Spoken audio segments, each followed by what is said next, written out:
Chapter है environmental management, उसमें हम पढ़ेंगे environmental conservation and biodiversity. Biodiversity यानी जैव विविधता। क्यों जैव विविधता? विविधता यानी प्राणी और वनस्पति के variety of plants and animals, that is जैव विविधता। हम अगर अपने एनवायरमेंट को कंजर्व करेंगे तो नेचुरली अपने आप ये बायोडाइवर्सिटी क्या हो जाएगी, कंजर्व होगी, सुरक्षित रहेगी, प्रोटेक्ट रहेगी। Page number 42, most harmful effect of the environment, pollution occur in living organism. तो ये एनवायरमेंट को अगर कंजर्व नहीं करते, यहाँ पे पॉल्यूशन है तो उसका डायरेक्ट इफेक्ट किस पर पड़ेगा, लिविंग ऑर्गेनिज्म। अब variety of living organism that is biodiversity, जैव विविधता, biodiversity. It consisted of varieties of plants and animals. We are not able to see some specific animals about which we had listened from our earlier generation. Who is responsible for this? कई बार हम सुनते हैं कि वो animals अभी नहीं है। हमारे पूर्वज बताते कि हमारे जमाने में ऐसा था, वो था, यहाँ पे पेड़ थे, वो पेड़ का ये था, उसका हम फल खाते थे, वो पर्टिकुलर एनिमल रहता था, पर आज वो नहीं है। हमने देखा नहीं, हमने बस कहानी में सुना है। वो क्यों? बिकॉज हमने अपने पर्यावरण को पूरा तहस नहस कर दिया। हमारी तो रिस्पॉन्सिबिलिटी हमने समझे नहीं और उसको कंजर्व करना हम भूल गए। अगर ये सब चीज हमको चाहिए प्रॉपरली तो हमको उसको कंजर्व करना पड़ेगा। अब बायोडाइवर्सिटी में क्या आती है, genetic diversity. Biodiversity is the richness of living organism, जैव विविधता, due to presence of varieties of organism, ecosystem, genetic variation within the species.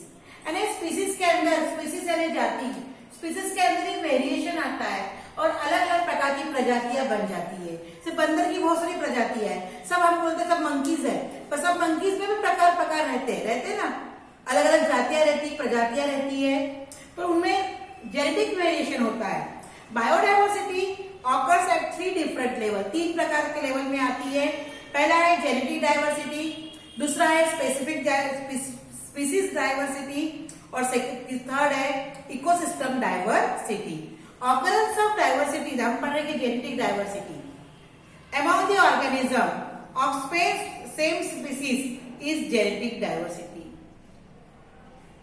Same species के एक ही प्रजाति के ऑर्गेनिज्म में यानी लिविंग में थोड़ा थोड़ा वेरिएशन आएगा, दैट इज जेनेटिक डाइवर्सिटी। एक ही जाति की, जैसे डॉग है, हमें देसी कुत्ता है, ये बोलेंगे ये अल्सेशियन डॉग है, फिर हम बोलते हैं उसपे डॉग के भी प्रकार रहते हैं ना, तो थोड़ा थोड़ा वेरिएशन आएगा, दैट इज डाइवर्सिटी। समझ में आ गया? Genetic diversity. Possibility of wiping out of species arises if there is decrease in the diversity within the species, और ये produce due to sexual reproduction. दूसरा है स्पीसीज, जाति में diversity.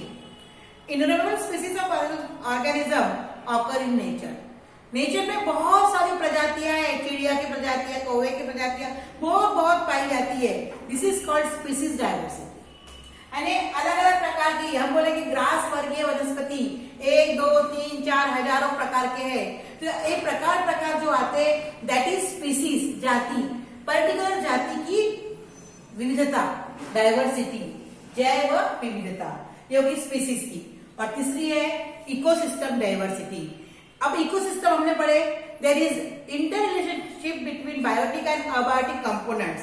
Many ecosystem are present in each region. यानी ये ecosystem मिल के क्या बनता है, एनवायरमेंट। तो एक एनवायरमेंट में बहुत सारी इकोसिस्टम पाई जाती है। It is form through the interaction between plants, animals and their habitat.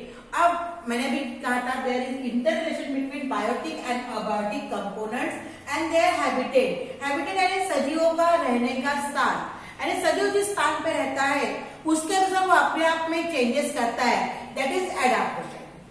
एक है हैबिटेट, सजीवों का रहने का स्थान, और दूसरा एडाप्टेशन, पर्टिकुलर पर्यावरण में रहने वाले एनिमल्स, वो हो गया उनका हैबिटेट, और उस पर्यावरण में आने वाले चेंजेस के हिसाब से वो अपने आप में चेंज लाता है, दैट इज उसका एडाप्टेशन, वो ये कहलाता है वो उसका ecosystem diversity. Each ecosystem has its own characteristics, अपना अपना उसका कैरेक्टरिस्टिक्स होता है, उसका पास गुणधर्म होता है। जैसे पॉन्ड की इकोसिस्टम है, एक पॉन्ड है, उसमें पॉन्ड के किनारे हुए पौधे लगे हुए हैं, पॉन्ड पर छोटे छोटे इंसेक्ट्स है, फिर छोटी मछली बड़ी मछली, तो वो इसका इकोसिस्टम अपने उसकी कैरेक्टरिस्टिक्स होते हैं क्योंकि वो क्या है एक्वेटिक इकोसिस्टम। अब उसमें कौन कौन पाए जाते हैं, animals, plants, microorganism and abiotic factors. Ecosystem are also two types, natural and artificial. जो मैन मेड है वो आर्टिफिशियल कहलाएगी, और जो अपने आप इसमें पर्यावरण में वो क्या कहलाएगी, नेचुरल। अब यहाँ पे कुछ सिंबल्स दिए हैं, पेज नंबर 43 में आप देखिए कुछ सिंबल्स दिए हैं, और वो सिंबल्स कभी कभी तुम्हारे किताब इसमें आएंगे एग्जाम में, उसका तुमको नाम लिखना है, बस सिंबल का नाम लिखना है और उसको तुमको बताने का है। There should be positive attitude of human being towards the environment. मनुष्य का सकारात्मक दृष्टिकोण होना चाहिए अपने पर्यावरण को देखने का। For the welfare of the entire living world. अगर मनुष्य का सकारात्मक दृष्टिकोण रहा तो पूरा वर्ल्ड, पूरा जो वेलफेयर होगा, सभी का समाधान होगा, सभी सुरक्षित रहेंगे। अब उसके लिए कुछ रूल्स है जो अपने को अडॉप्ट करने के हैं, जैसे हम कंजर्वेटर भी बन सकते हैं, ऑर्गेनाइजर भी बन सकते हैं, गाइड, प्लांट फ्रेंड। अब अपना रोल अपने को बताना है तुम क्या हो सकते हो। अब इसमें ये स्केयर रूल्स है, ये आप लोगों को पढ़ना है।